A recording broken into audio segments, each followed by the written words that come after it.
भारत ने एआई को लेकर के दुनिया के डर को चुनौती दी है। प्रधानमंत्री नरेंद्र मोदी ने इंडिया एआई इंपैक्ट समिट 2026 में साफ कहा है कि भारत को एआई यानी कि आर्टिफिशियल इंटेलिजेंस में भय नहीं है, बल्कि भाग्य और भविष्य दिखता है। मशीन नहीं, मानव केंद्र में होगा। मानव विजन के साथ भारत ने दुनिया को जिम्मेदार, समावेशी और भरोसेमंद एआई का रास्ता दिखाया है। इससे जुड़ी एक स्पेशल रिपोर्ट आपके सामने रखते हैं।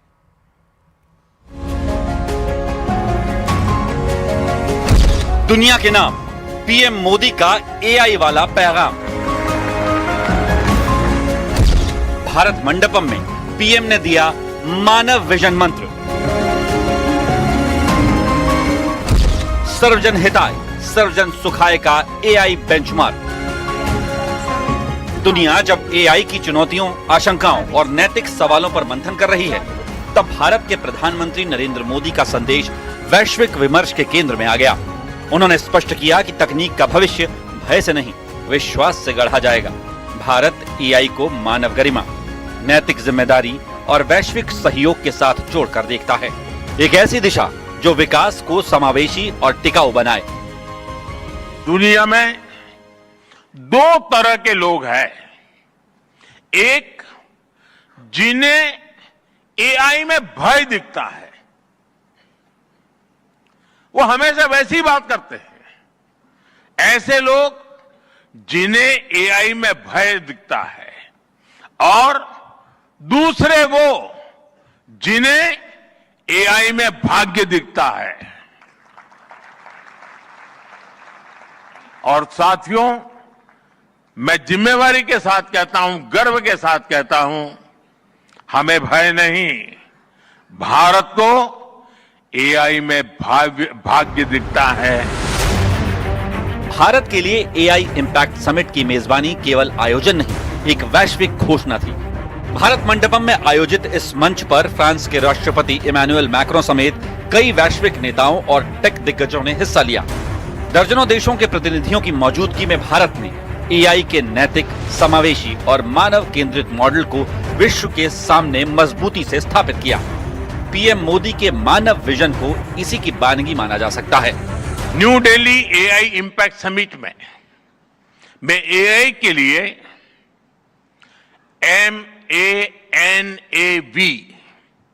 MANAV मानव विजन प्रस्तुत करता हूं। मानव का अर्थ होता है ह्यूमन, और मानव विजन कहता है मोरल एंड एथिकल सिस्टम्स, यानी एआई एथिकल गाइडेंस पर आधारित हो। अकाउंटेबल गवर्नेंस, यानी transparent rules, robust oversight. And national sovereignty, यानी जिसका डेटा उसका अधिकार। एक्सेसिबल एंड इंक्लूसिव, यानी एआई मोनोपोली नहीं, मल्टीप्लायर बने। वैलिड एंड लेजिटिमेट, यानी एआई लॉफुल और वेरीफाइबल हो। प्रधानमंत्री नरेंद्र मोदी ने खास तौर पर डीप फेक जैसी उभरती चुनौतियों पर गंभीर चिंता जताई। उन्होंने कहा कि फर्जी कंटेंट और डिजिटल छल समाज की स्थिरता को कमजोर कर सकते हैं। एआई में वाटरमार्किंग, ऑथेंटिसिटी लेवल और मजबूत ट्रस्ट मैकेनिज्म विकसित करना समय की मांग है। तकनीक जितनी शक्तिशाली होगी, उसकी जवाबदेही उतनी ही आवश्यक होगी, ताकि नवाचार के साथ भरोसा भी कायम रहे। डिजिटल वर्ल्ड में कंटेंट पर भी ऑथेंटिसिटी लेवल्स होने चाहिए, ताकि लोगों को पता हो कि क्या असली है और क्या एआई से बनाया गया है। पीएम मोदी ने यह भी स्पष्ट किया कि एआई का अंतिम बेंचमार्क केवल लाभ या दक्षता नहीं, बल्कि सर्वजन हिताय सर्वजन सुखाय होना चाहिए। तकनीक तब सफल मानी जाएगी जब वो अंतिम व्यक्ति तक अवसर पहुंचाए, असमानताओं को कम करे और मानव कल्याण को केंद्र में रखे। यही भारत का संदेश है। एआई शक्ति नहीं, मानवता की सेवा का जरिया बने।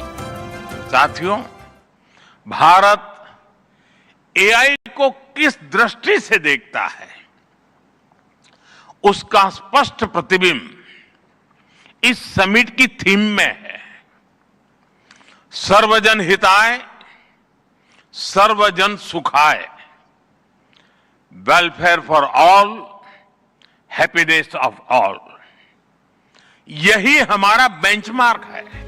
इस दौरान पीएम मोदी ने भविष्य की पीढ़ियों का भी जिक्र किया। उन्होंने कहा, हमें केवल वर्तमान की जरूरतों तक सीमित नहीं रहना है, बल्कि ये भी तय करना है कि आने वाली पीढ़ियों को हम कैसा एआई सौंपेंगे। इस बात की भी चिंता करनी है कि आने वाली पीढ़ियों के हाथों में हम एआई का क्या स्वरूप सौंप कर जाएंगे। इसलिए आज असली प्रश्न यह नहीं कि भविष्य में आर्टिफिशियल इंटेलिजेंस क्या कर सकती है, प्रश्न यह है कि वर्तमान में हम आर्टिफिशियल इंटेलिजेंस के साथ क्या करते हैं। फ्रांस के राष्ट्रपति इमैनुअल मैक्रोन ने भारत के तेज रफ्तार से विकसित होते डिजिटल इंफ्रास्ट्रक्चर और टेक इकोसिस्टम की खुलकर तारीफ की। साथ ही उन्होंने पीएम मोदी से आग्रह किया कि 15 वर्ष से कम आयु के बच्चों के लिए सोशल मीडिया प्रतिबंध जैसे कदमों पर विचार हो। Our platforms, governments and regulators should be working together to make internet and social media a safe space.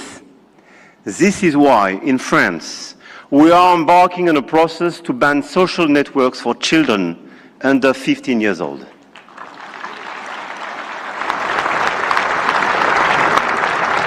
And we are committed here in this journey with a lot of several European countries being present here today.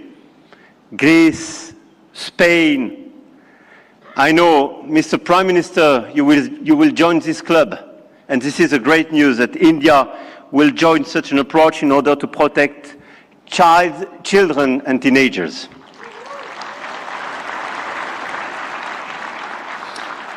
And we stand ready to take all necessary actions to ensure that our young citizens are truly safe, and wish to engage with all willing partners to make this vision happen for all. And this is a new coalition of willings in order to protect our children and teenagers. Protecting our children is not regulation as well. It is civilization. जाहिर है AI का ये दौर केवल तकनीकी प्रतिस्पर्धा का नहीं, बल्कि नैतिक नेतृत्व का भी है। भारत ने स्पष्ट कर दिया है कि वो शक्ति नहीं, जिम्मेदारी की राह चुनेगा। अगर तकनीक मानवता के साथ खड़ी रहे तो भविष्य सुरक्षित है, और यही संदेश दुनिया के नाम भारत ने दिया है।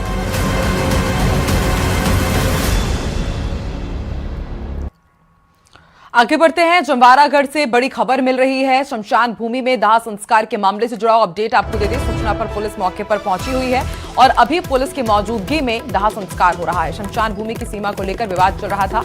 कार्यवाहक एसडीएम राजेश मीणा, तहसीलदार रामधन बिश्नोई के अलावा रायसर थाने का जाब्ता मौजूद है। बुरहानपुरा गांव का ये पूरा मामला है। तो न्यूज 18 राजस्थान पर ये एक्सक्लूसिव तस्वीरें देख रहे हैं आप। और शमशान भूमि के दाह संस्कार को लेकर के यहाँ पर विवाद बढ़ा हुआ था और अब यहाँ पर जब पुलिस की टीम पहुंची, समझाइश दी गई और उसके बाद अब कार्यवाहक एसडीएम राजेश मीणा, तहसीलदार रामधन बिश्नोई के अलावा रायसर थाने का जाब्ता मौजूद है। और शमशान भूमि की सीमा को लेकर के जो विवाद चल रहा था, अभी वो काफी हद तक सुलझ गया। पुलिस की मौजूदगी में दाह संस्कार किया जा रहा है।